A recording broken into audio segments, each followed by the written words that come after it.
আসসালামু আলাইকুম, কেমন আছেন সবাই? এই গরমে তো ভালো থাকার কথা না, তারপরেও সবার জন্য দোয়া করি সবাই যেন গরমের মধ্যে সুস্থ থাকে, ভালো থাকে।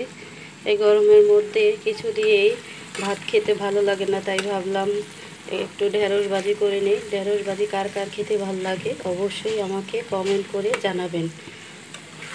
ঢেঁড়স ভাজির জন্য আমি পেঁয়াজ কুচি একটু বেশি পরিমাণে, ভাজির জন্য একটু বেশি পরিমাণে পেঁয়াজ কুচি দেব, কাঁচা মরিচ, একটু হালকা মরিচের গুঁড়ো, হলুদের গুঁড়ো সব কিছু দিয়ে তেলটাকে গরম করে তারপর ঢেঁড়সগুলো ছেড়ে দিয়েছি।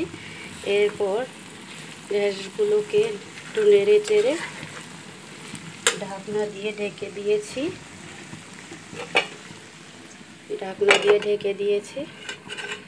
যখন আমার ঢেঁড়সটা এই রকমের কালার হয়ে গেছে, সেদ্ধ হয়ে আসছে, তখন আমি আমার চুলোর আঁচটাকে নামিয়ে দিয়েছি এবং আমার ঢেঁড়স ভাজি রান্না করেছি। অবশ্যই আমার আইডিতে ঘুরে আসবেন এবং কমেন্ট করবেন, সাপোর্ট করবেন, পাশে থাকবেন। থ্যাংক ইউ সবাইকে।